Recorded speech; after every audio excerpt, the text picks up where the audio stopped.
Day 3 of Hot Rod Power Tour. Now for us, we are actually heading back home. We were only planning on doing the first 2 days, and we're sticking to that. We are heading back home. We are currently in Antioch, Tennessee, making our way to Calhoun, Georgia, where Buc-ee's is the first stop, and then we'll head home to the Atlanta, Georgia area.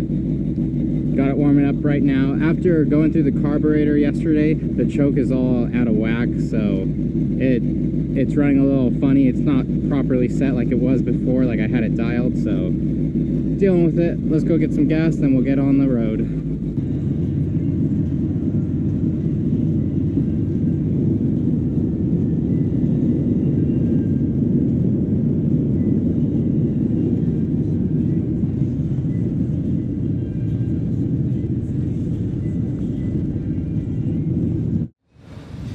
At Buc-ee's. So we see our heater core line here is starting to leak. That might pop soon, but we're almost home.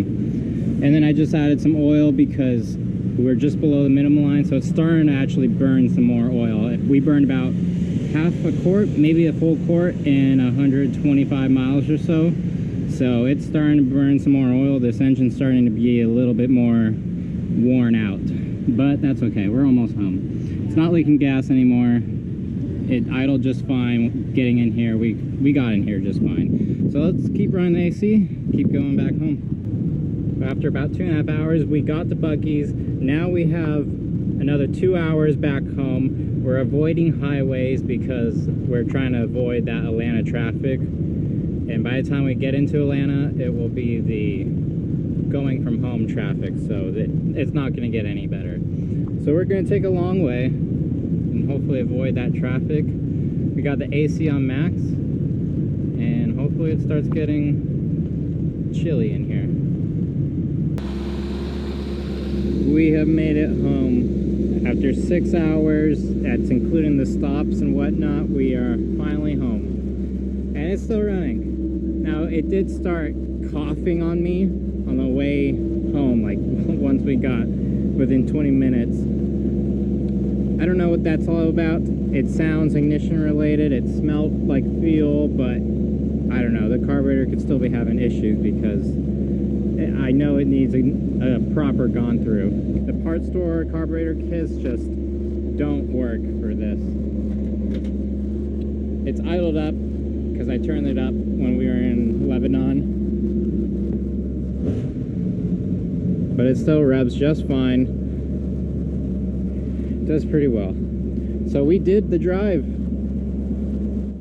Doing the math, we did 980 miles just about.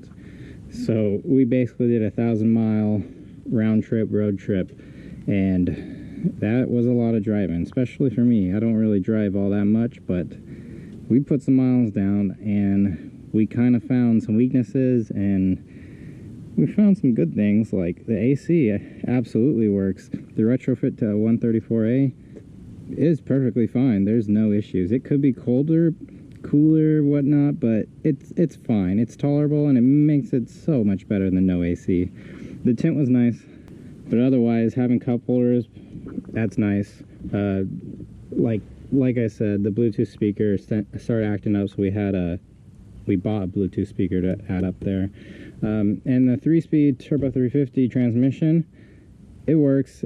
I think it's just fine for a power tour. I just stayed at 65 miles per hour on the freeway, and the truck was happy with that. I didn't really want to push it any further than that. Now this engine is starting to burn some oil, but I mean, that's kind of expected. It was kind of surprising that it didn't do that before. But the biggest thing is, besides the carburetor needs a proper gone through again, it needs more power. It's just enough to where it's safe and you're not feeling like you are dreadfully slow on the highway, but it needs more power, especially if I want to tow. So I think some power upgrades are going to be in this truck's future, and I definitely need it to be louder. It's still so quiet, and I need it to be louder where I can actually hear my own vehicle as I'm driving. So we have a list of some things to do in the future. We'll see which ones we actually get to and how soon we get to them. But thanks for watching the Power Tour videos. I'll see you in the next one.